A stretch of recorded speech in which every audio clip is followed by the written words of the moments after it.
Welcome to Whiskey's a Journey. My name is Peter Fossano, and today is Monday. This is where I am just randomly reviewing some whiskeys. I changed it up a little bit. So originally on my Monday series, I was looking at a 10-bottle flight of a specific type of whiskey.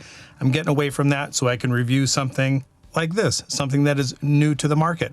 So if you are new to this channel, you're not subscribed, do me a favor. If you like this information, subscribe to the channel, turn that bell notification on because I go live with videos every Monday, Wednesday, and Friday. So today we're taking a look at Jim Beam Black. New to the market, this is aged 7 years. We're looking at 90 proof, 45% ABV. We're looking at a mash bill of 77% corn, 13% rye, and 10% malted barley. I went into my local Total Wine, and this was sitting on the shelf. It's a 750 milliliter bottle, and I paid $23.99 before taxes. And if you don't know, I'm in Phoenix, Arizona. I've already poured it, so let's go ahead and nose it, taste it, talk a little bit about the Jim Beam Black line. I'm gonna add a little bit of water to it, and then if you stick around until the end, I'm gonna give it a score. I can smell there is a sweet and spicy note coming out of the glass even before I get it up to my nose. So let's get it up to my nose. Dusty peanuts and cherry, maybe a little bit of red apple and oak. Smells like a pretty good, decent, traditional bourbon. I know Jim Beam has a specific nutty note that most whiskeys don't have unless they're Jim Beam. At least that's been my experience. Took me a little while to warm up to the taste or to that nose of nuttiness, but once I got used to it, I actually prefer it. And if you heard that from my throat, I think my throat is preparing for this as well. I think it approves as well. Going into this, I didn't expect much. I thought it was just going to be a run-of-the-mill, lower proof, less expensive whiskey. But based on what I'm getting on the nose, I'm pleasantly surprised. If you've been around for a while, you know that I'm not the biggest spicy fan. And there needs to be a good balance of sweet along with the spice. And at least what I'm getting on the nose right now with that cherry note and the cooking spices, I think they work well together. I think there's a good balance. All right, let's go ahead and get this thing on the palate.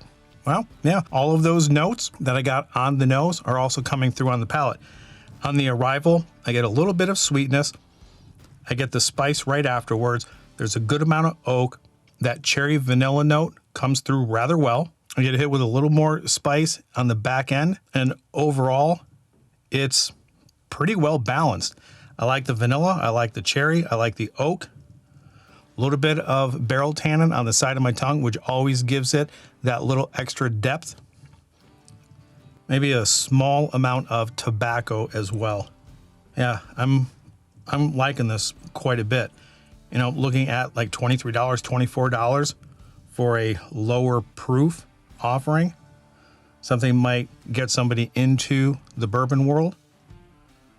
I think this is very good. I'm quite surprised. That was the first sip. Sometimes you can't trust that first sip. Let's get that second sip down. I want to try to focus in on the finish. Let's see if anything else develops on that second sip that wasn't there on the first sip. All right, here we go. Second sip. A little more spice on that second sip. But the cherry and the vanilla, the caramel, maybe a little bit of a red apple note, that's all balanced really well. That oakiness on the side of the tongue, that barrel bitterness, the char, I think it's good. I like this quite a bit. Now, it's not the best whiskey that I have in my collection, but this is something that I'm pleasantly surprised with, especially for the price. As far as value goes, immediately I'm thinking that this is going to be a really good value. Now, as far as the finish goes, this is short to medium. It's a pretty soft hitting bourbon and it vanishes off the tongue pretty quick.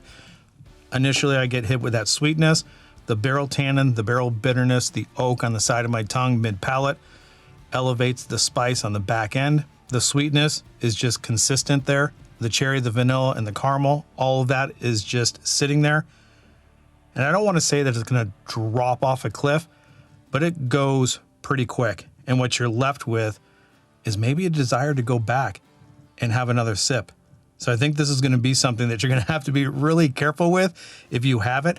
I think it would work really well in mixers as well. It's inexpensive enough that I think it's going to actually add something to a cocktail, maybe an old fashioned, maybe give that a try. The sweetness, the oak, the cherry might give that old fashioned a little bit of a kick. And it's not going to kick your wallet because it's a less expensive whiskey. Now, I'm not holding out hope here, but I'm going to put a drop of water or two into this. Talk a little bit about the history of the Jim Beam Black line, and then we'll give this one last nose, one last taste, and we'll move on to the score.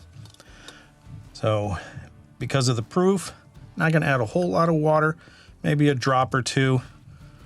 Roll this around, let it sit, and then taking a look at the history of the Jim Beam Black lineup. I guess it was prior to 2015 that they ended up having a Jim Beam Black that had an 8-year age statement on the bottle. And I'm just going to cut it out and put it like right here. That's kind of what the bottle looked like. I have not had that at all. I don't even see it on the shelf anymore. So my guess is that has been discontinued. And then after 2015, they got rid of the 8-year age statement and ended up putting a new bottle in, and they took the extra aged and they put an XA on it. And apparently that's standard for extra aged. And correct me if I'm wrong here. I think the white label was supposed to be aged a minimum of 4 years. So that very first bottle where it was 8 years, it's like double X or double aged or extra aged.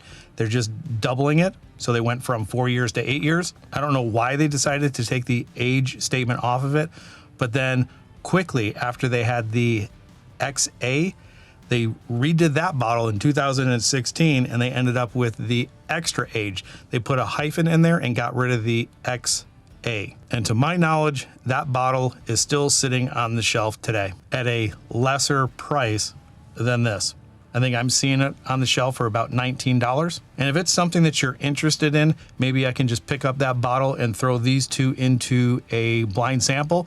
And when it pops up, we'll see if I can tell the difference. And then in 2024, this bottle came about, and I don't know if this is going to replace the extra aged bottle that's on the shelves right now. I have no idea. I'm not in the know that way with whiskey. If you know, let me know in the comments down below if that bottle's gonna stick around or if you think Jim Beam is going to eventually just push that out of there and this will be their black offering from this point forward. Until they change their mind again, maybe next year with a different label. Maybe bring back the 8-year. I'm not sure. All right, so now that the water has had a little bit of time to do its thing in here, and it has been my experience in the past, not always, but when I add water to whiskey, it brings out more of a spice and it subdues a little bit of the sweetness. So I'm going to be interested to see how this well-balanced sweet and spicy bourbon holds up to a little bit of water. All right, on the nose, I'm not getting a whole lot of spice, but that sweetness is still there.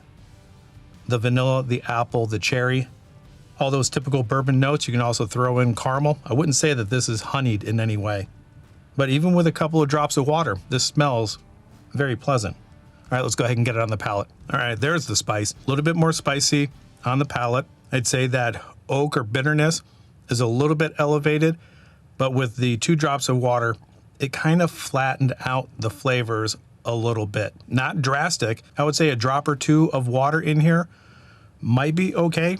Even if you're brand new to whiskey and you might want to proof it down just a little bit. And if not, just don't add water to it. I think it stands up on its own without water. All of those really nice traditional bourbon notes are there. It doesn't change it a whole lot with the water. It just subdues it just a little bit. Takes a little bit of that bite off of the ABV, rounds it out a little bit, but overall it kind of flattens the tasting experience. All right, so I'm gonna go ahead and move on to the score. Based on everything that I said and having my expectations down here and then actually tasting it, and it exceeded all of my expectations. Based on the price as well, I'm gonna put this at 3.5. I think the flavors that you get from a traditional bourbon at such a low cost, I think the value on this is extremely high. Again, like I said earlier, I don't think it's gonna blow you away with the flavors, but what is in the glass, I think is going to be well suited for new beginner bourbon drinkers. Maybe people that have been in the game for a while want to try this and put it into a cocktail, put it into some blinds. Overall, I don't think it's disappointing in any way. It could be something that you bring to a party.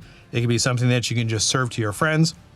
You can also do this within blinds and actually see how a lower proof, less expensive bourbon does in a matchup with higher priced and higher proof pours. My guess is it would do pretty well. If you have any suggestions on what kinds of blinds you would like to see this in, let me know in the comments down below. And if you have stayed around this long, I'm doing a monthly giveaway. I have decided that enough people are going to be interested in this. So on the last Friday of the month, which will be the 31st of May, I am going to open up my giveaway.